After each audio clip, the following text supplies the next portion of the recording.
everybody, welcome back to Killer Film Reviews. Today we'll be reviewing the film Devotion. Film based on a true story between two fighter pilots that served during the interim between World War II and really the start of the Korean War. The film kind of leaves off kind of mid-Korean War kind of a deal.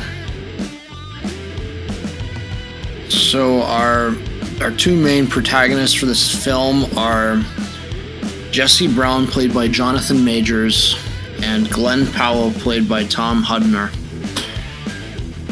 And then we have Daisy Brown, the wife of Jesse Brown, played by Christina Jackson. Thomas Sadowski as Dick Savoy.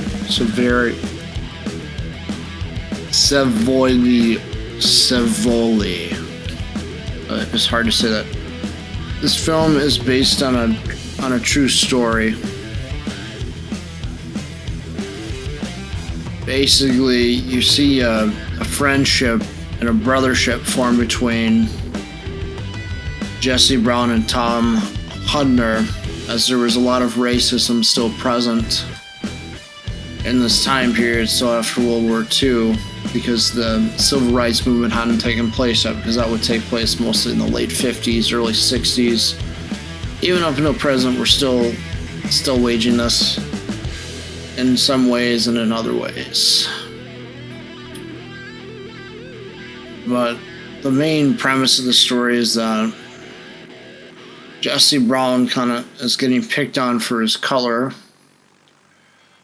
He tries to just do what he can to not collapse under the negativity that he's facing from all the bullying, because he's the only commissioned African American officer, black officer.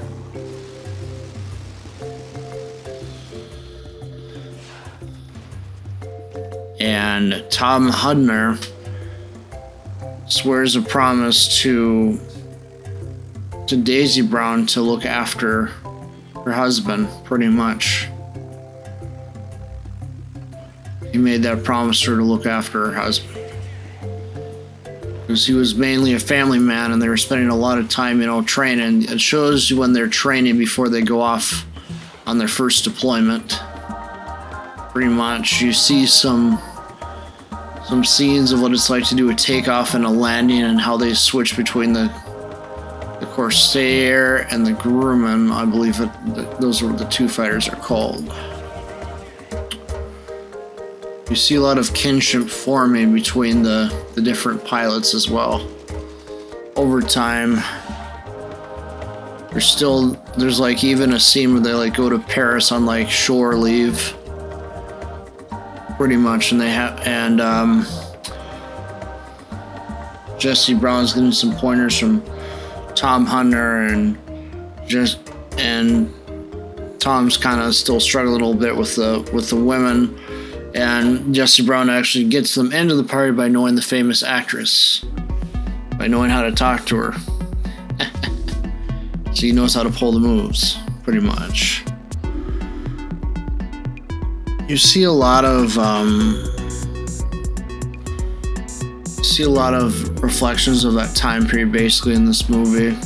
Different standbys and readiness, because during this time, if you know your history, you know that Russia's slowly trying to build up their nuclear capabilities.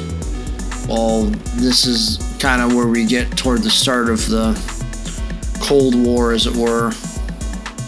One could even argue we're in a second Cold War in the present, to a certain degree.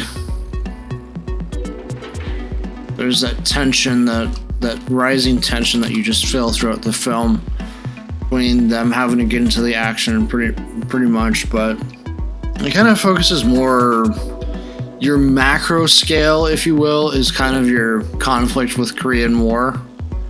Basically, they go into the start of that. Your micro scale really is your focus on Jesse Brown and Tom Hudner and their relationship throughout the film.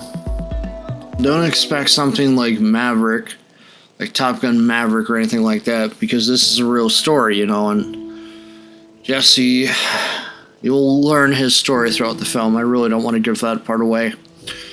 I think the film was best watched, like with the family and whatnot, and I think that it's a good family film for sure.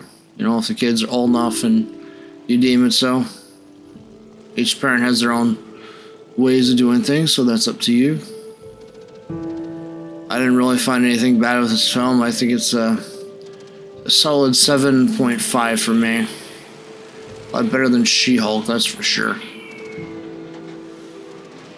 She-Hulk, ugh. Yeah, still kind of annoyed by how they did that. Yeah. Hope they rewrite season 2. But back to the film. Was it worth watching? Yes. Is this a 1-watch or a 2-watch movie? I'd say probably a 2-watch movie. I still think you could probably get something out of watching it probably twice at most. But it's not something you'd be rewatching over and over again unless you're like the actual families and that are involved with this, the descendants of the families. Tom Hunter's still trying to undertake certain efforts today, which you'll find out by watching the film. Like I said, I don't want to give away too many plot details.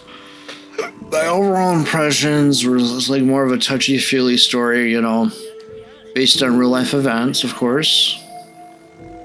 There is loss, because this is during wartime, and that happens.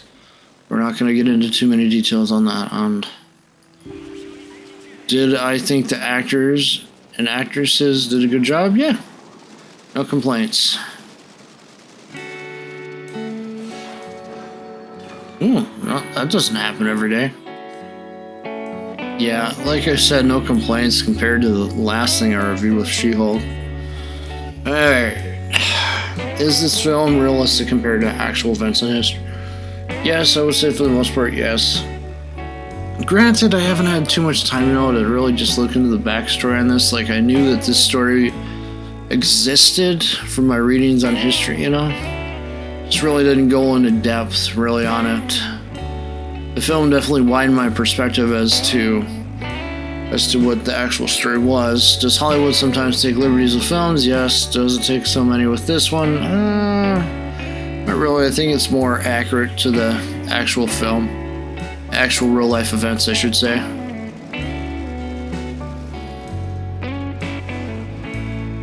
Yeah. Do I think anything could have been done differently? Well, not really. I mean, this, again, was based on real-life events. It's not fiction. This is real-life events. So, not much, if anything, could have been changed. Only thing you could have really done different is maybe show more of the backstory of Jesse Brown growing up in the South. But the only thing they really could have done to really bring out, like, the feel of the times, I think just a little bit more. It's about the only thing I could think of adding, to be honest. I felt that this film was worth seeing, but it's not one I would keep going back and back again to rewatch and over again. Maybe a second watch and that's about it. Yes, and I have re-seen Black Panther 2 recently. My only thoughts about that basically are it's still a decent movie. We kind of are seeing this trend with the Disney movies where they're kind of going more self-centered in a way, I guess, a little bit. I mean, you still have some teamwork, cooperation, but you kind of see like a revenge plot going on in too many movies these days. Versus films like Devotion show us like more of a wholesome plot, like what it means to lose someone, what it means to sacrifice, compared to the fictitious world of Wakanda. But I know that Chadwick Boseman passed away. I'm more than familiar with that. So they did have some loss with that.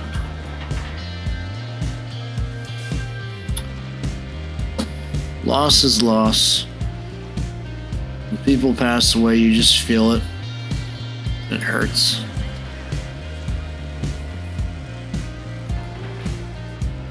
I think that even people that haven't served could get something out of this film. I haven't served myself, but my father has, and he talks a little bit here and there about things. But for the most part, this film is worth seeing. I don't really think that there was really bad acting in this. I really thought it was good. Like, when I was rewatching Bullet Train, the actress that played Prince, I could notice the bad acting kind of the second time watching through it or whatever. I kind of noticed how she was kind of a little bit cardboardy for some of it. It could have just been something in the script maybe, but yeah, that film is a good one. Bullet Train's still a good film. There's a film review for it on the channel actually, just like there is for Black Panther 2 and She-Hulk. So definitely check those out, if you're looking for content-wise, because this channel pumps out videos as fast as I can make them pretty much, because there's other higher priority channels like the main channel, the Lanicular Show, and the Lanicular Racing Show, Lanicular Racing channel. Those channels kind of take priority for the most part these days, but when I do get around to making videos for their channels, I do make them. But if for some reason Killer Film Reviews suddenly starts getting tons of views compared to the other channels, yes, I will be paying more attention to it. But I gotta maximize my time to where I can get, the best, where I can get some views and all that. So, even though I hate to admit it, Racing Channel is doing a lot better than the other channels at the moment. So I'm going to be putting some more focus there, and I'll be returning to Killer Film Reviews occasionally to give sort of good film reviews for you folks. Still trying to decide what I'm going to hit. I'm probably going to need to hit Avatar 2 here in the near future. Besides that, I don't really see anything that really interests me besides maybe this adult Santa comedy thing. Even thought about maybe doing one for Polar Express too. We'll have to see what kind of time I get, but until next time, thank you for tuning in to Killer Film Reviews, and I'll be back with another film review as soon as I can. Thank you. Stay frosty. Happy holidays. Merry Christmas.